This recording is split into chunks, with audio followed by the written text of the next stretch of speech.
একটা মুক্তা কতটা ভয়ঙ্কর হতে পারে তা কেউ ভাবেনি। আর সেই মিথ্যাতেই পুড়িয়ে মারা হলো একজন মানুষকে।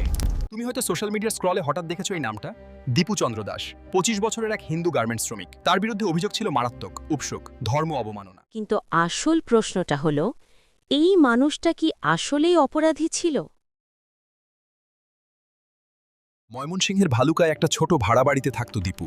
সে ছিল তার পুরো পরিবারের একমাত্র অবলম্বন। গ্রামে তার অসুস্থ বাবা রবিলাল, মা শেফালি, স্ত্রী মেঘনা আর 2 বছরের ছোট্ট মেয়ে পিউকারো। সকলের ভরসা ছিল এই মানুষটা।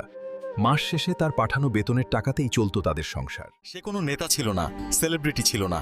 সে ছিল শুধু একজন সাধারণ মানুষ, একজন শ্রমিক, যে নিজের পরিবারের জন্য কঠোর পরিশ্রম করত। তারিখটা ছিল 18 ডিসেম্বর 2025, বৃহস্পতিবার।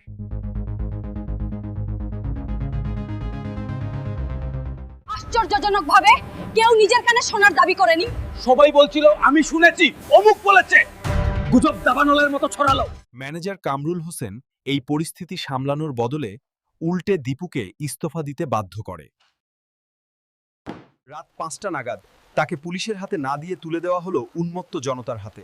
সেই রাতে দীপুকে নির্মমভাবে পিটিয়ে গাছের ডালে ঝুলিয়ে জীবন্ত পুড়িয়ে দেওয়া হয়।